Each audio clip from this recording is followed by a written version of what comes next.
Now we're going to go back to chemistry. And so this is Chemical Principles 1, Chemistry 108 at York College. Today is February 26th, and we will continue in Chapter 3. So last time after the exam, most of you were here, and that's a good thing.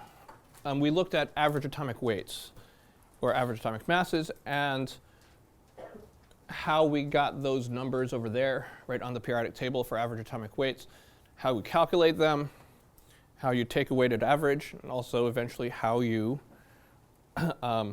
can calculate your final score on this class using the same weighted average technique. Let's do another problem.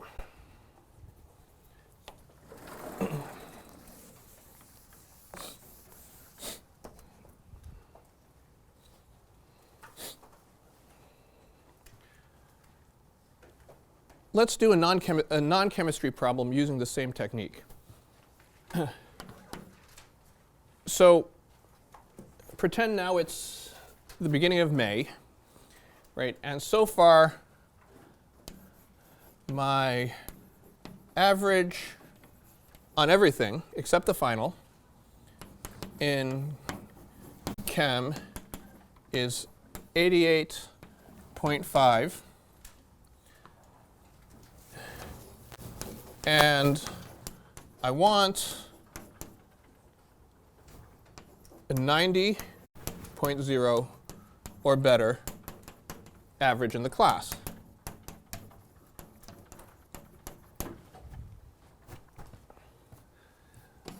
What do I need to get on the final? How much does the final count again? 25%? So that counts for 25%. And so my average so far is 75%.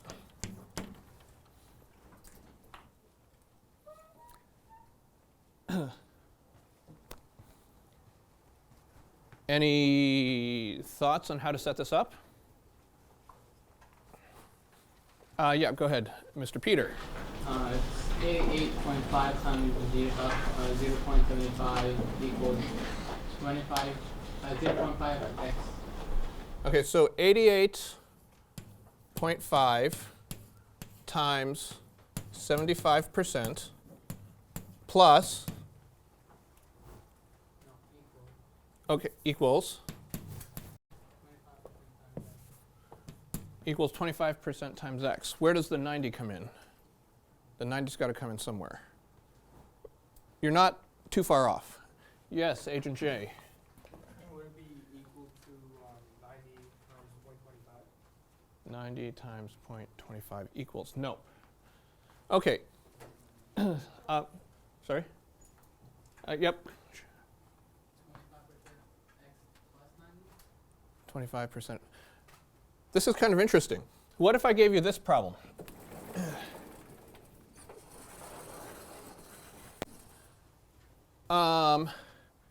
An element, this is a pretend element now because I'm making it up to match this. An element has two isotopes. One isotope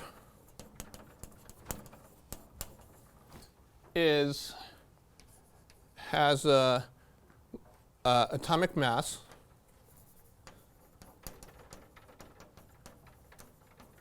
equal to 88.5 AMU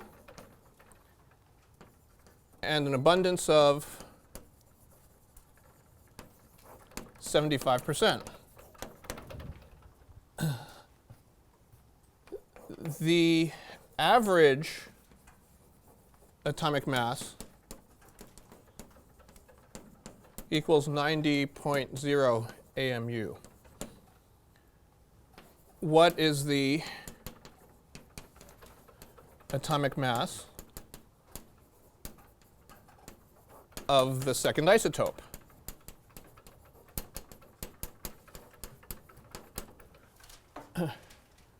Okay, yes? Wouldn't it be 85.5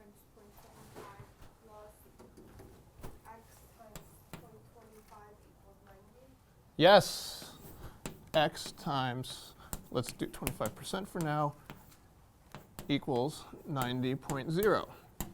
And then when we change our percents to decimals, we get 88.5 times 0.75 plus x times 0.25 equals 90.0.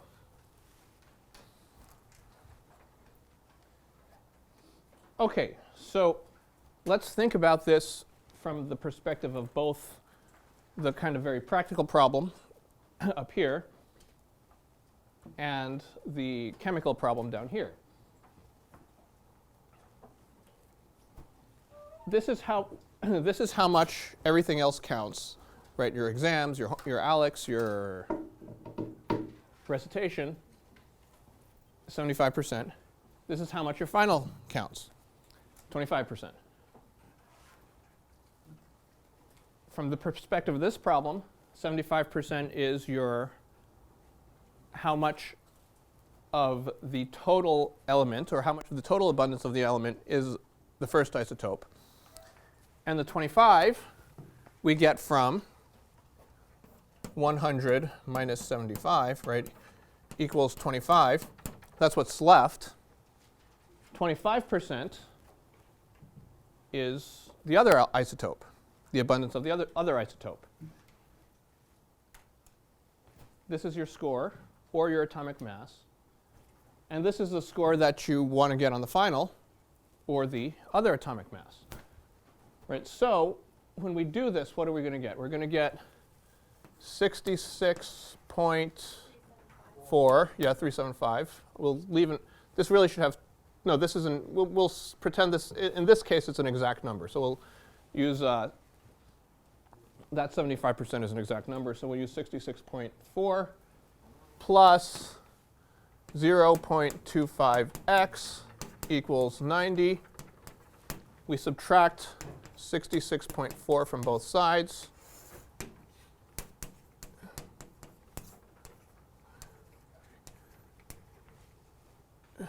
Is that right? 0.25x equals 10 minus 4 is 6. 9 minus 6 is 3. No, 23.6. 23.6 equals 0.25x. And so to keep solving, I'm going to do x equals 23.6 divided by 0.25.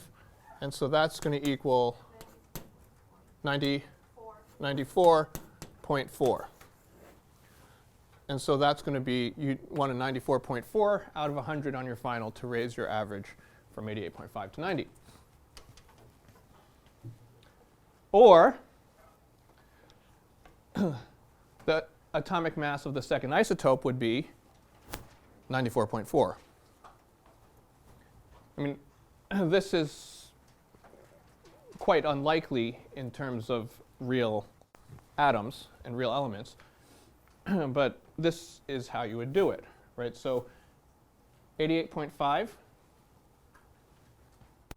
the mass of the one times the abundance of the one. The mass of the other, we don't know, times the abundance of the other, equals the molecular weight that, or the atomic weight, average atomic weight, that would get from the periodic table. Okay, so those are atomic weights, right? What about once you start getting into compounds? When we start getting into compounds, we'll be using a measure that we call formula weights or molecular weights. And so formula weights, right? Yeah.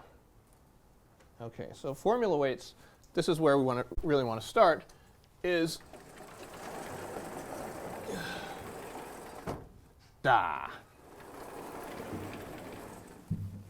the sum of all the atomic weights of the atoms in a compound.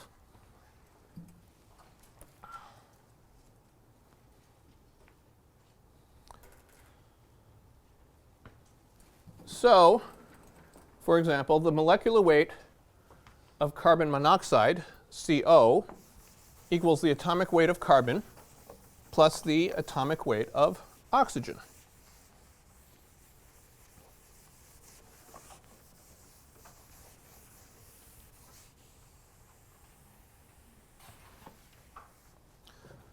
So what's the atomic weight of carbon, average atomic weight of carbon?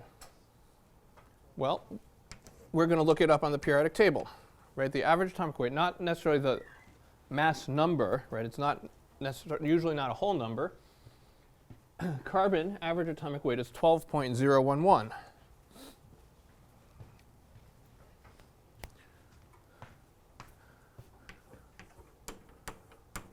And the atomic weight of oxygen is 15.994. Is that correct? Is that enough nines? There's 3 nines. 3 nines, 9994.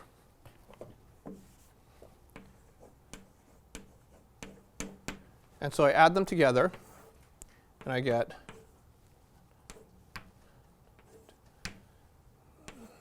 28.014. And actually, these are measured values, so 3 decimal places, 3 decimal places, and it's going to be 28.010. And the unit here, for now, it's going to be AMU, atomic mass units.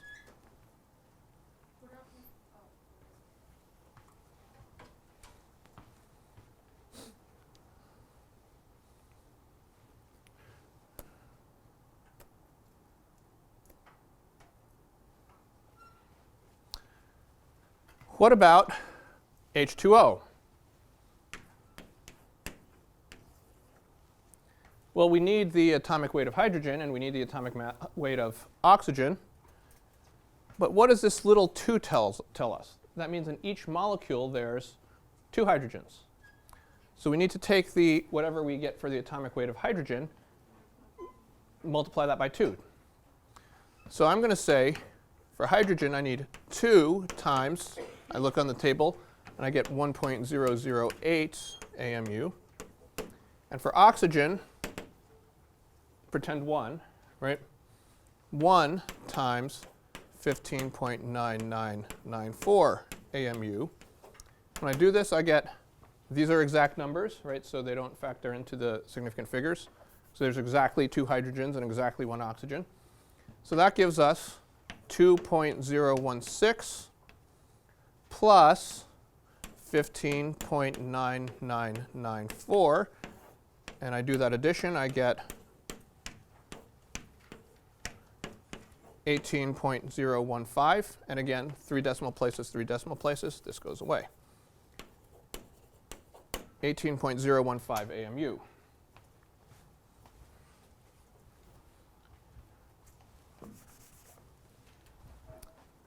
Questions?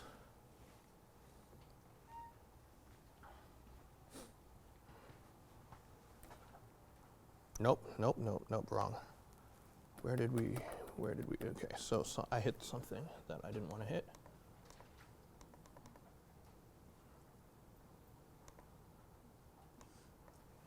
Okay, so you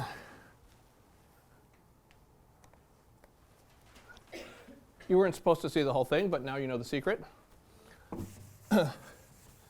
What is the formula weight now of ammonium sulfide? So in order to do this, we need to know what ammonium sulfide is, right? So how are we going to do that? We're going to do that using what you learned for the last exam.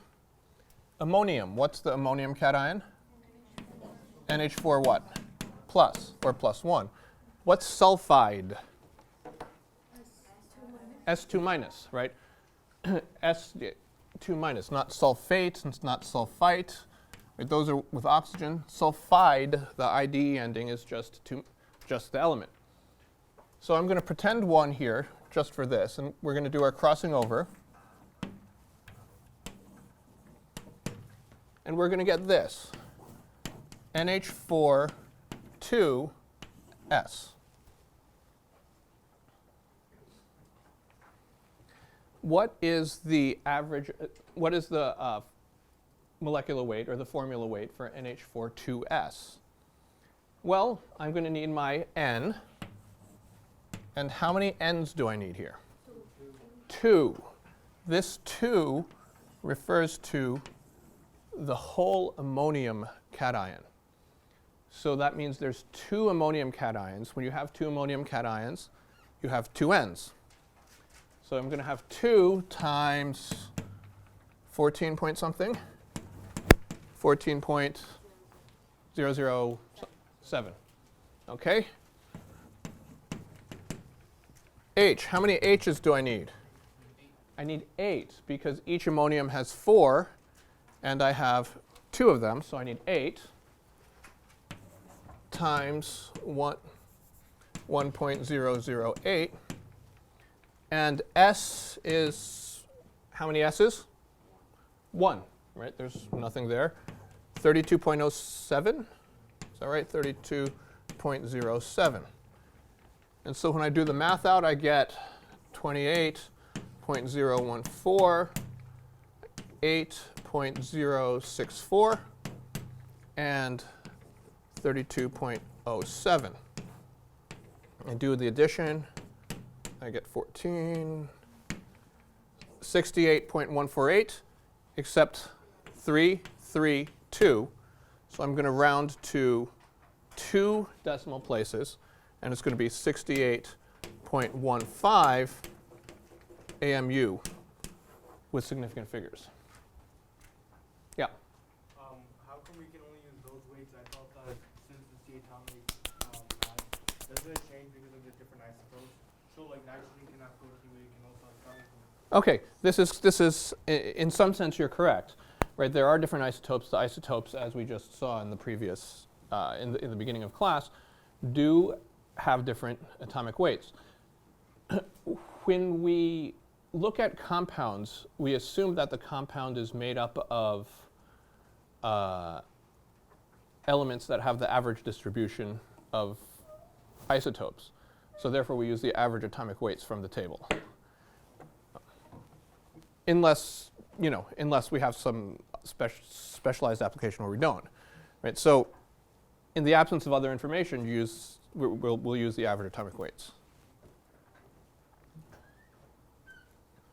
Questions? Okay, so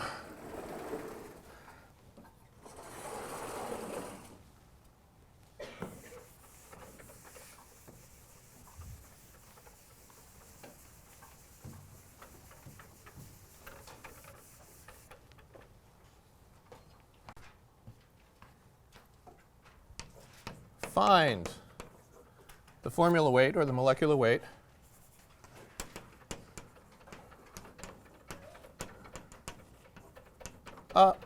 of sodium phosphate.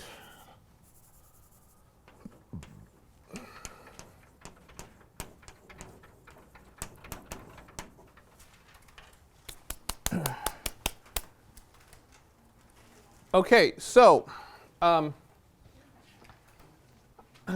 done enough on the board.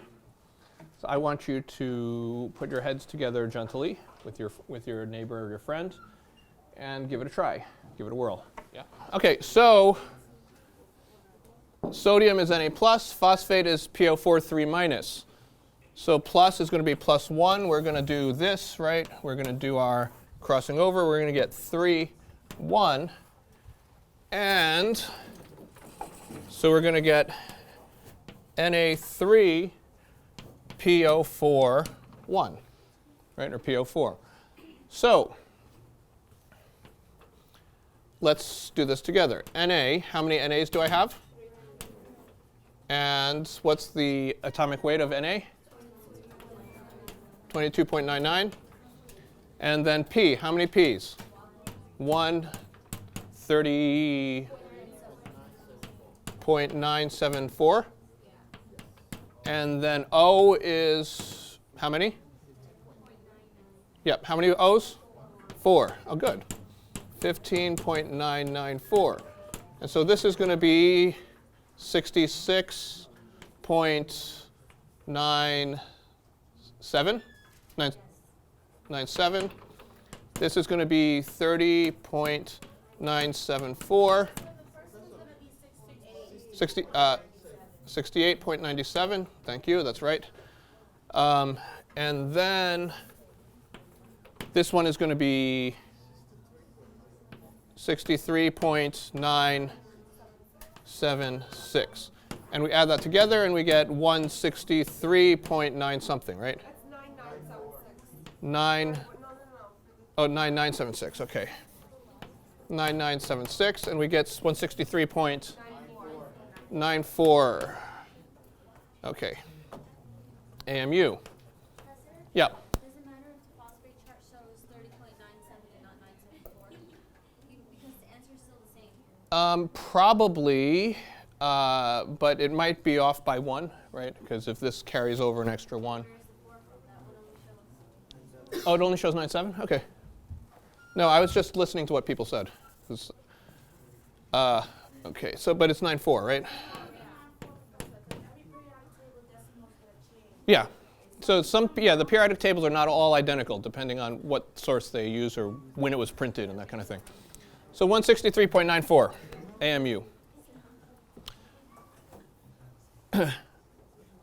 Good or no good? Another one or move on? Move on. Okay, good.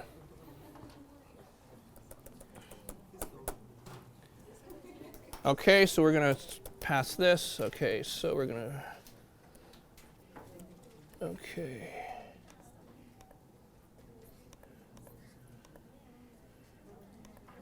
Okay. The next thing we're going to learn is Avogadro's number and the mole. So Avogadro's number is, at first it looks kind of scary, but it's not really. And what is Avogadro's number and what's a mole? Okay, so a mole is an amount. A dozen is an amount, right? You go to the store, you buy a dozen eggs, you get a box of 12 eggs, right? You go and you buy, I don't know what else you buy dozens of, but roses, wonderful. You buy a dozen roses, and you're going to get me in trouble with my wife. A dozen roses, you get 12 roses. You buy a pair of shoes, you get 2 shoes. You have a mole of anything, a mole of particles, mole of atoms, you get this very large or small? Very large, 10 to the positive 23rd, 6.022 times 10 to the 23rd. You get this very large number of particles. If you bought that many roses, well, your significant other might be very happy, right? This is just a number, right? Just like an amount, just like a dozen is an amount, just like a pair is an amount. And that is Avogadro's number.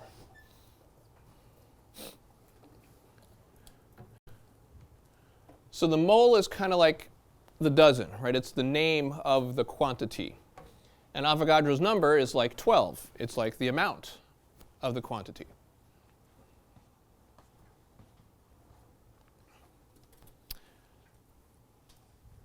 Avogadro's number is special. It's not, it's not just some strange number that got picked out. It has a physical meaning.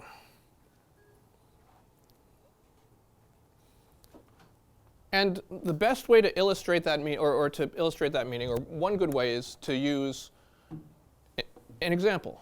So if you have 1 mole of carbon-12, that's going to have a weight, not an atomic weight, an actual physical weight of 12 grams. In other words,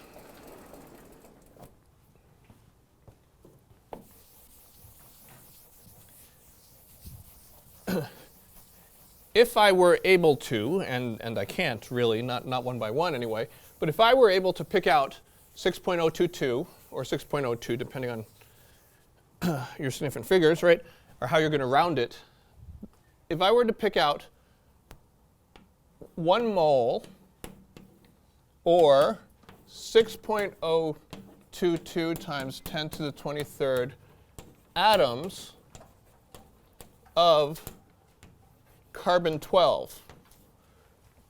This is a specific isotope of carbon, right, that has a mass number of 12. Then that 1 mole, or that atom, would have a mass of 12 grams.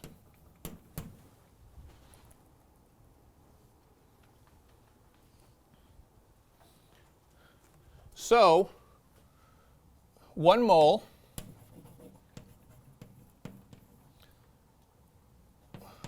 or Avogadro's number of atoms of an element has a mass equal to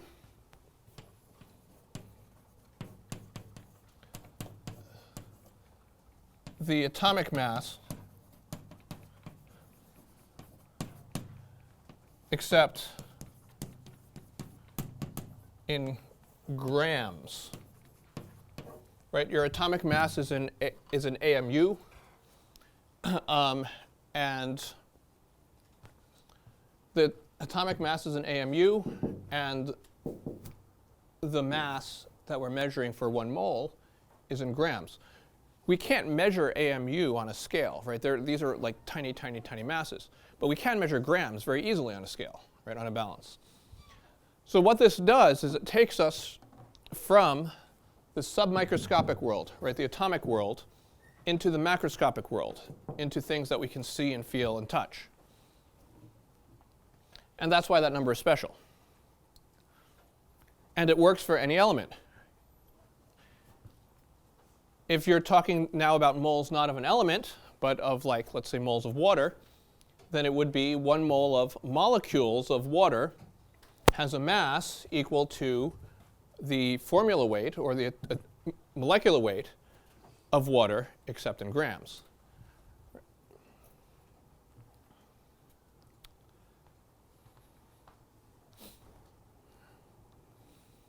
And so 1 mole of H2O is approximately equal to 18 grams, right? 18 point something that we figured out before. And that equals 6.02 times 10 to the 23rd water molecules. And so this is what you were talking about before. Where's my chalk? So 1 mole, how many grams are in 1 mole? Well, that number, not an AMU, but that number. So if I have, come back here. 163.94. So if I have 1 mole, and so here's the abbreviation for mole, MOL. 1 mole of sodium phosphate. How many molecules is that? That's 6.022 times 10 to the 23rd molecules of sodium phosphate. Has a mass of equal to that number, 163.94 grams. Right? That's what that says. 1 mole of a something has a mass in grams equal to the atomic or the molecular weight. So 1 mole is 163.94 grams. Another way of saying this is 163.94 grams per 1 mole. And so if we put this together this way, the number is the same as the formula mass, except the units are different. And this is going to be called a molar mass.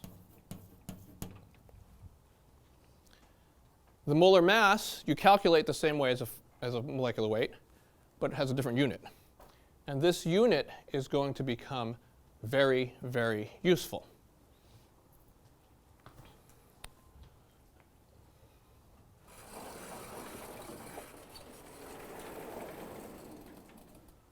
So let's stay with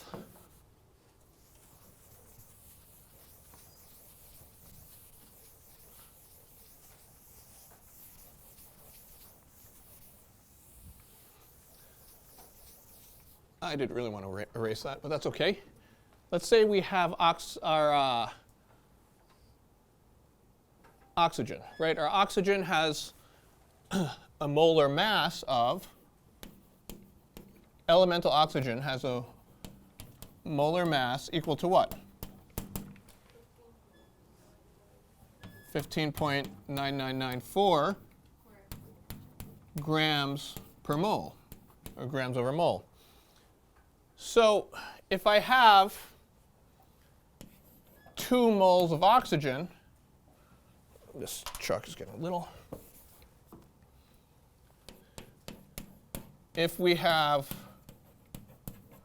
2.0 moles of O, what's the mass of that?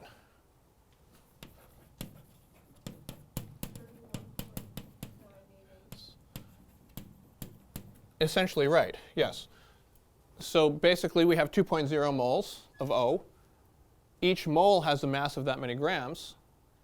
What are you going to do? You're going to multiply by 2.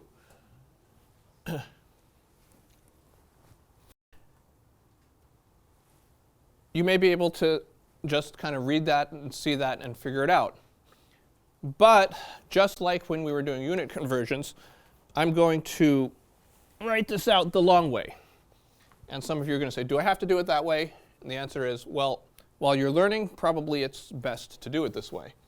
Because, as we'll see very quickly, things snowball. Like things get complicated fast.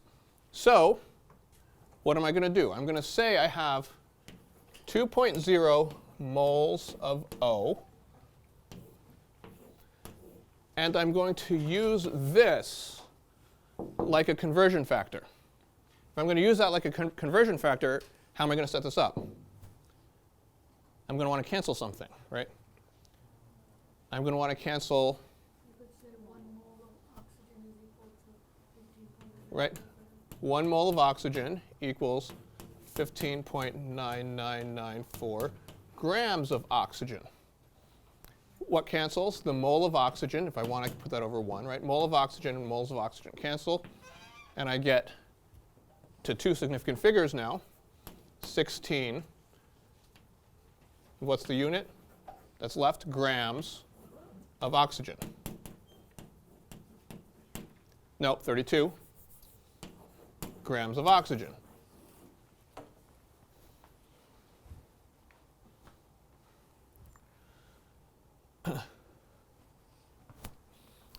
Okay, so questions?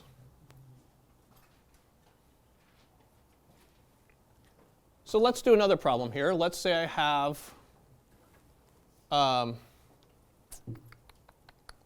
let's go back to our sodium phosphate. Let's say I have 1.3 moles of Na3PO4. Find the mass.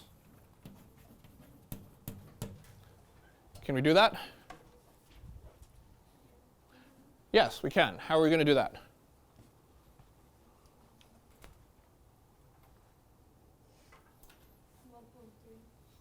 $1.3. 1.3.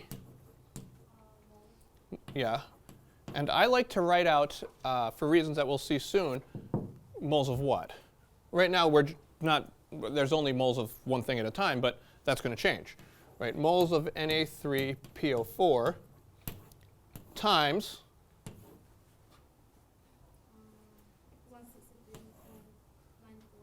163.94 grams per mole. Right? And so grams of Na3PO4 per mole of Na3PO4. The units cancel, and what do I have left on top? Grams of Na3PO4. And so my unit here is going to be grams of Na3PO4. And my number, does anyone have it? 213.122, except we're still stuck with two significant figures here. So it's going to be 2.1 times 10 squared grams of Na3PO4. Right, this is equals,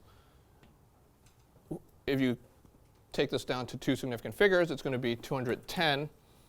And we want to specify that we only have two significant figures, so we'll put it into scientific notation.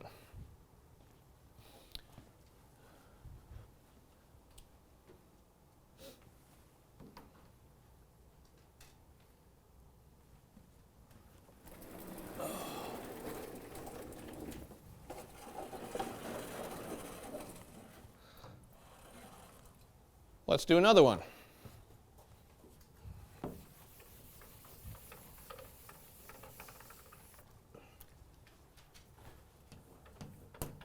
If I have 24 grams of oxygen, of O, right? Elemental oxygen.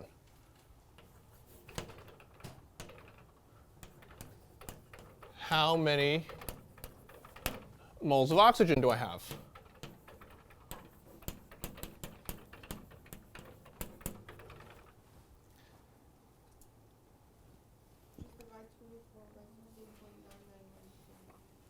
Right, this is a little different. These problems, what was my given? Where did I start? I started with a certain amount of moles, right, a certain number of moles. And I found the mass. Here I'm starting with a certain mass, and I want to find moles. So what am I going to do? I'm going to use the same kind of conversion factor, except I'm going to flip it. If I have 24 grams of O, and how am I going to use the molar mass? The molar mass is 16, right? Or 15.9994. 15.9, where does the grams go? The grams goes down here, the moles goes down here. So it's 15.9994 grams per 1 mole. And again, to two significant figures, this is going to be 1.5, right, the grams of O and the moles of O. 1.5 moles of O is what I have. I thought you disregard significant figures if it's a whole number. Not necessarily, right? So when we're talking about amounts of substances, those we can usually assume are measured values, even if they're measured to whole numbers. Right? It's when we have something like H3PO4. Right? Remember, when do we disregard the significant figures? Right? When they're exact numbers. Right? And when are they exact numbers? When they're either by definition, like a dozen is 12, or something you can count. Right? Here you can count. There's exactly 3 hydrogens. It's not like, remember the thermometer? Right? There's no thermometer, no uncertainty in the 3. It's 3. It's not but the 24 as a whole number, what does that mean? That means it's not 25 and it's not 23. But I don't know if it's 24.1 or 24.2 or 23.9. There's some uncertainty there. Right? So we say it's 24. So that's a measured value. We maintain the significant figures. Okay, let's do one more before we break.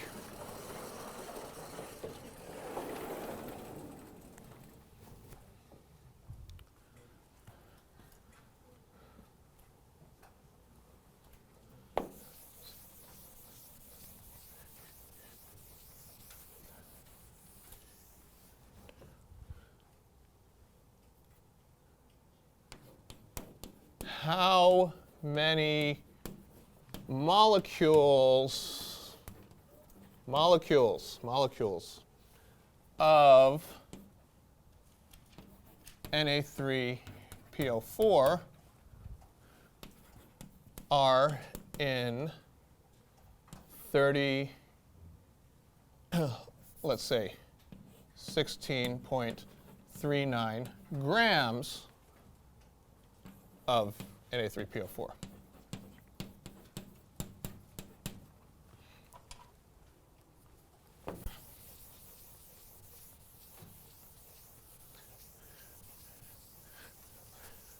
We just did something sneaky here, right?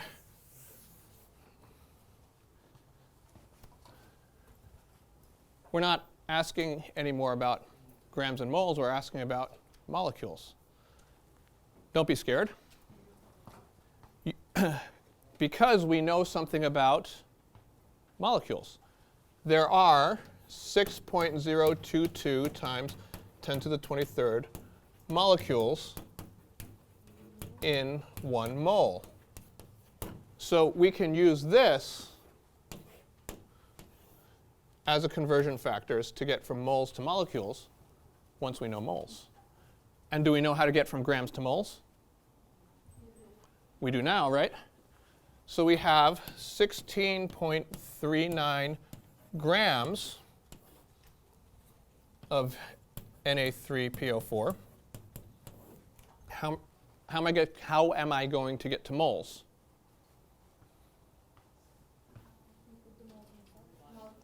Molar mass. I'm going to use moles. This is going to be 2 steps now, because I have to first go from grams to moles using what? Using molar mass. And I'm going to have to go from moles to molecules using Avogadro's number. So here goes the molar mass. What's the molar mass? Nope, not yet. It's still what we had before, 163.94 grams per mole. 163.94 grams of Na3PO4 per 1 mole of Na3PO4. And if we were to stop here, what would we get? Cross, cross, we'd get moles of Na3PO4. We don't want to stop here. Just like we did our conversions, we can do another step and go from moles to molecules.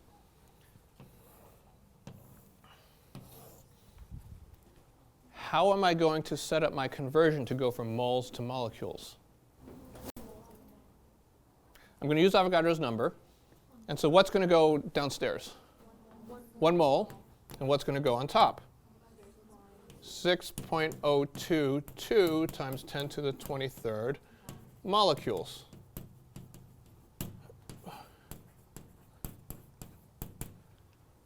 Now the moles and the moles are going to cancel. And my answer is going to be, I set it up this way, so it's kind of, so I wouldn't have to use a calculator, times 10 to the 22 molecules. Right? Because we're going to get this divided by this. That's going to be 0.1000 times this, and it's going to give me this number of molecules, times 10 to the 22nd. I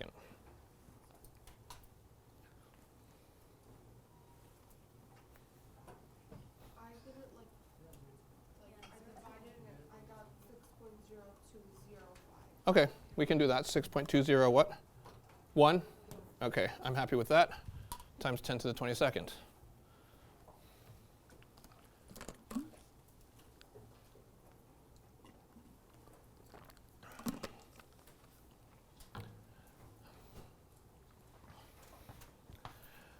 Wonderful. Ready for a break? Let's take a break. 10 minutes. Okay, so as you're getting back in, work on it. If you haven't yet, let's give it a try. Let's do this. Let's say goodbye to Calvin. Okay, yep. So before the break, we did a problem where we went from grams to moles to molecules. Right? Molecules, and in this case we're looking at atoms. Molecules and atoms, in this regard, they behave the same way. Right? Atoms is when you have an element. Molecules you use when you have a compound. Right? So here we're going to go backwards. We're going to go from atoms to moles. And that's going to be using what value? Avogadro's number. And then moles back to grams using molar mass. So let's do it. We're going to start with, what are we going to start with? We're going to start with what we got. 4.0 times 10 to the 21st atoms of C, carbon. How am I going to get from atoms back to moles? Okay. Right? We're going to use Avogadro's number. 1 mole is equivalent to 6.022 times 10 to the 23rd atoms. The atoms of C and the atoms of C cancel out. And if we stopped here, we would get moles of C. We don't want to stop at moles, though, because we want to get to grams. How are we going to do that? Right, the molar mass of carbon is 12.011, so we're going to have 12.011 grams of carbon per mole of carbon, or per 1 mole of carbon. And so, if we stop here, we get grams of carbon. And our answer is going to be 8.0 times 10 to the negative 2 grams of carbon. Questions?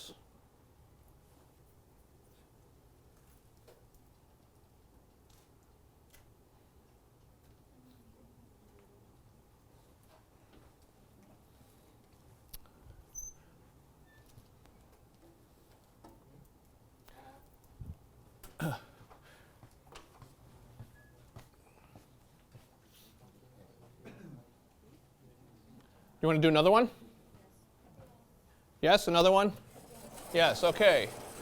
Goodbye, Calvin. Hello, chemistry.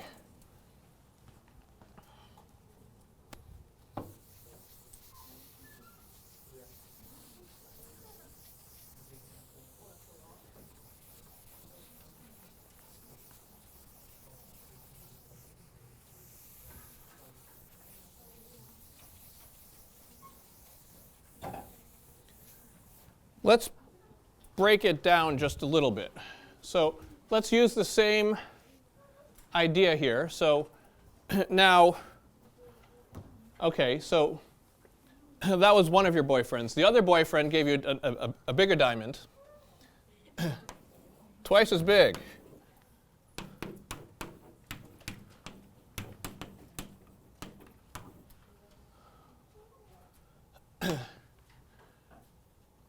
How many moles?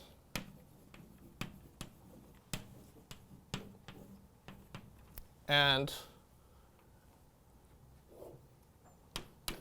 what's the mass? How many grams?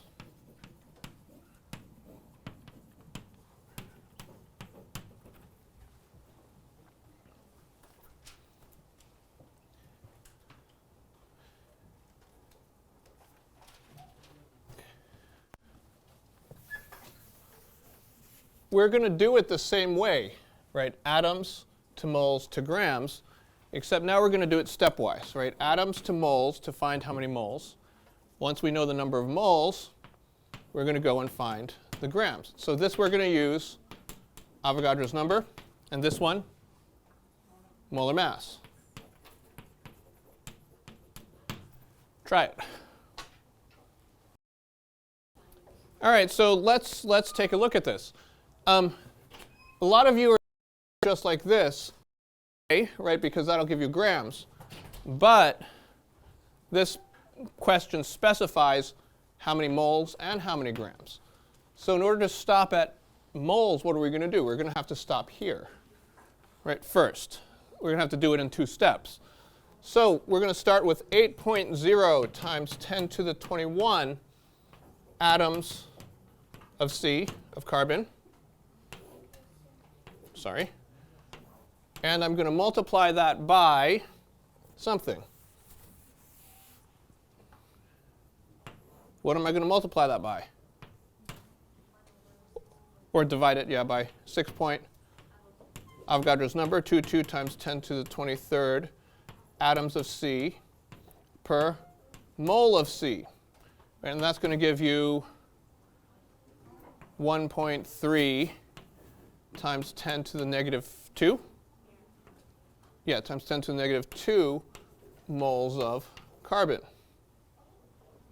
Right? Because the atoms and the atoms cancel, and you get moles. So that's answer number 1. Right? How many moles is 1.3 times 10 to the negative 2 moles? How many grams? Well, if we want to find out how many grams, I'm going to take what I have here with moles, and I'm going to say I have 1.3 times 10 to the negative 2 moles of carbon.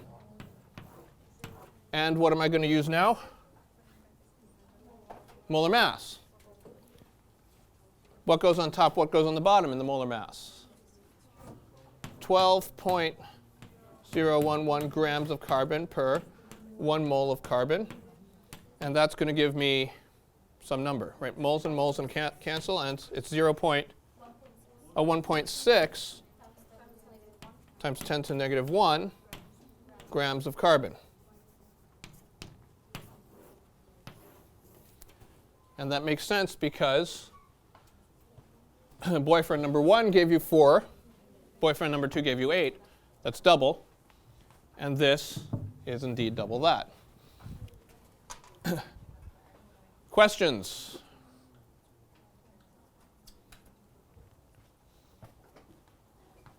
Okay, so what you need to do now is, well, not now because class is not done yet, but after class, go home, do about 10,000 problems like this. And then you'll be ready for your test. In the meantime,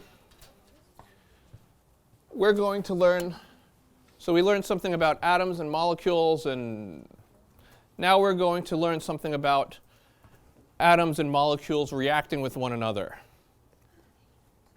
So remember him, Dalton, you just had a test where you learned about where you thought about atomic theory.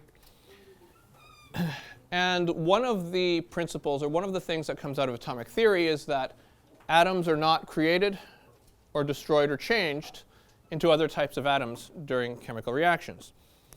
So what we have here is a representation of a chemical reaction. In orange, we have the reactants. The reactants are the starting material for a chemical reaction. It's what you put together when you want to react something. And what you have here in blue is called the products. The products are the substances that are produced, that are made during the chemical reactions. And here in yellow are what we call our numbers that we are calling coefficients. And those numbers represent the relative number and type, the relative number of atoms or molecules of each substance, or each type of substance involved in the reaction. So what does that mean? That means for every 2 H2 atoms, H2 molecules, we need, or we react with 1, the pretend 1 when there's nothing here, right? 1 O2 molecule to produce 2 water molecules. What do we need? And the resulting statement, or the resulting thing that's written down, is called a balanced chemical equation. And the balanced chemical equation represents a chemical reaction.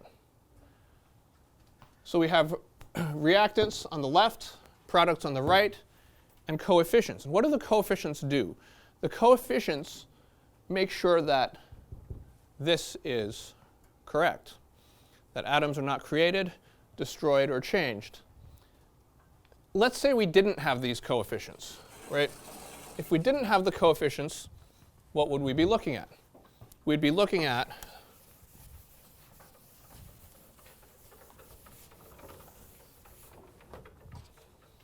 H2 plus O2 gives you H2O. How many atoms of H do you have here? 2. How many atoms of O? So you have 2 atoms of H, 2 atoms O. Here, how many H do you have? 2. And how many O do you have? So if this were the case, in the process of doing this reaction, you would have destroyed one atom of oxygen. Right? That is illegal. That's physically impossible based on atomic theory. When we do this, when we do it this way, so let's erase this because it's not true, right?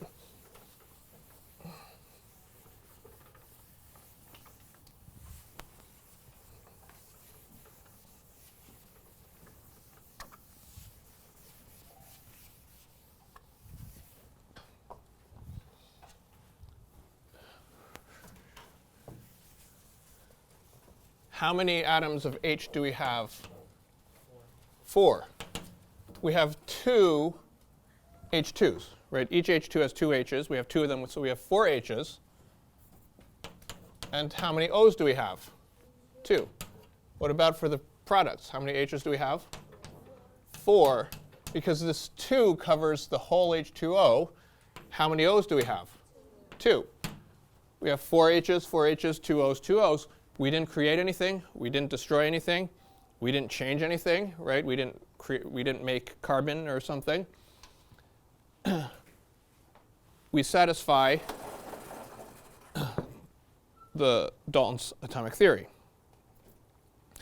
Another way we can look at it is like this, right? The total number of each atom before and after the reaction must be the same. You count and how do we count the atoms? We count the atoms using both the subscripts and the coefficients, right? Where you see a coefficient, you count the subscript times the coefficient. And yeah, we did that counting already. Okay, so let's do another example here, right? So we've got CH4 plus O2 gives us CO2 plus H2O. The CH4 is methane gas, and so that's what is known as natural gas. It's the gas if you cook with a gas stove, or if you take the bus and it says, this bus is fueled by natural gas, something environmental friendly fuel. That's what is burning. So we get CH4 plus O2 gives you CO2 plus H2O.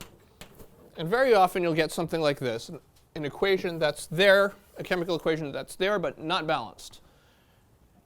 And you might be asked to balance it. So first thing you want to see is it balanced? Well, how many C's do I have on the left? 1. How many C's do I have on the right? 1. So far, so good. How many H's? 4. How many H's? Oh, not happy. How many O's? 2. How many O's? 3. Also not happy. And if you go on and you take Chem 2, right, Chem 111, learn some very specific, more techniques, sort of more sophisticated techniques for balancing.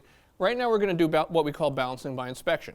What does that mean? That essentially means we're going to pick something and try it. And if that doesn't work, we'll pick something else and try it.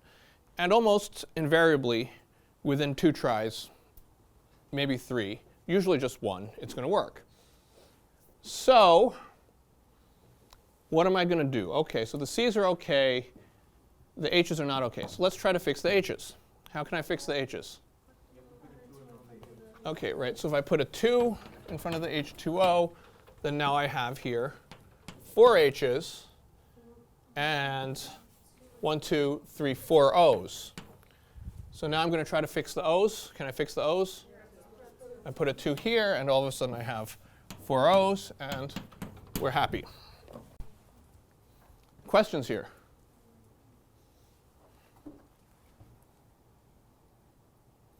Yeah. Okay, so now we're happy.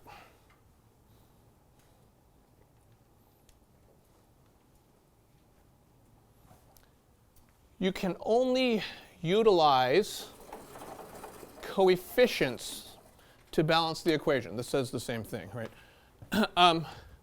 You can only utilize coefficients to balance the equation. You can put in numbers, but what cannot you not do?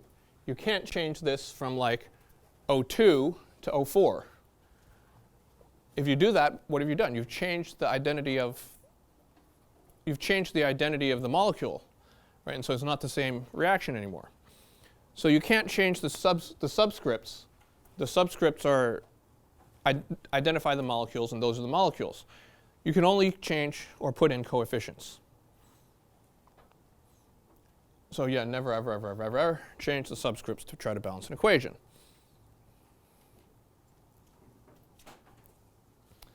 Sometimes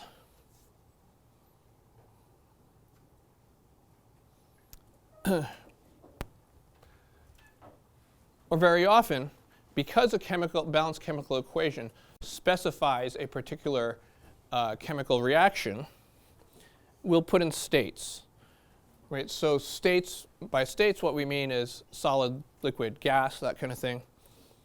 So in this particular reaction, all the species are gaseous. And the states are going to come into play in a little more kind of seriously in Chapter 4. But we're going to introduce them now, right? So G stands for gas, L stands for liquid, S stands for solid, and AQ stands for what we would call aqueous solution, right? So if you take salt and you mix it up in water, you get a salt water, right? A saltwater solution, a homogeneous mixture, what you learned in Chapter 1. And what is that? The salt is not solid anymore, right? It's not a chunk of salt at the bottom. It's not really liquid, right? The liquid is the water. It's in its own state that's different from any of them. It's in solution.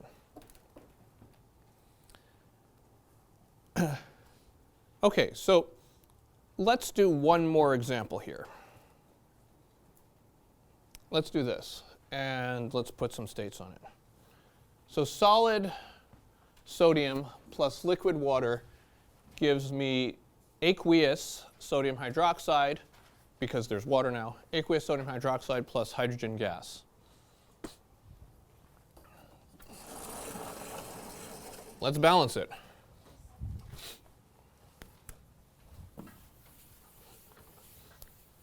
Or even better yet, why don't you put your heads together with your friend, gently, and give it a try. We got Na, H2O, gives you NaOH plus H2. Where do you want to start? Do you want to start with the O's or the H's? Okay, we'll start with the H's. I don't want to start with the H. You need to start with the H's, right? So you got Na1, H2O1. Na1, H3O1. So you got to start with the H's. And, well, what can I do? Well, if I double this, I'm going to get 4 and 2. That was okay, kind of. Why? Why is it okay? It's okay because now I can fix this. Right? If I do 2 here, then I get 4 here and 2 here. But uh-oh, I also have to get 2 here. So now my n's are out. NA's are out. How do I fix my NA? Put a 2 here. Is that going to work? Yeah. So one of you did something very nice.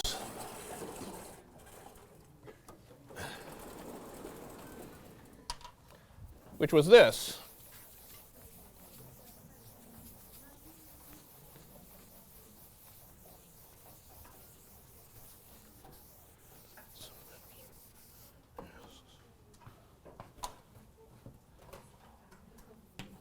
Na plus H2O gives you NaOH plus H2, and you had NaHO 1, 2, 1, right, and then 1, 3, 1. And then it was recognized that, well, if we put in a half there, what do we get? We get 1 plus half of 2, which is 1, and we'll get 2. And the question was, well, is that okay? Is that legal? Can I put in a half? And the answer is, in general, you can, right? Unless the question specifies use whole numbers or use the smallest possible whole numbers. As long as it's balanced, it's balanced, right? If you wanted to, you could put in 4, 4, 8, 4. That would, no, 4, 4, 4, 2, right? That would be balanced. You might run into a question on an exam that says use the smallest possible whole numbers, right? In which case you recognize, like, these can all be divided by 2 to give you that. But if it doesn't specify, it says write a balanced equation, well, it's balanced. At least that's my opinion. And if I want it to specify it a certain way, I'm going to specify it a certain way. Why is that? That's because these numbers are relative, right? So not absolute. If I have 2 atoms of sodium, I'm going to need 2 atoms of water, 2 molecules of water to give me 2 units of NaOH and 1 H2 molecule. But I'm not necessarily just going to be reacting 2 atoms of sodium with 2 atoms of water. I might have 5 atoms of sodium and 5 atoms of water, right? I might have 20 sodiums and 20 waters, and in that case, how many sodium hydroxides would I get? 20. And how many hydrogens would I get? 10. Right? I could have, how about this, 6.02 times 10 to the 23rd atoms of sodium and 6.02 times 10 to the 23rd atoms of water. That would give me a certain amount of sodium hydroxide, 6.02 times 10 to the 23rd atoms, and whatever half of that is here, 3.01. In other words, I don't have to think necessarily about atoms. I can think about moles. 2 moles gives me 2 moles, or reacts with 2 moles to give me 2 moles plus 1 mole.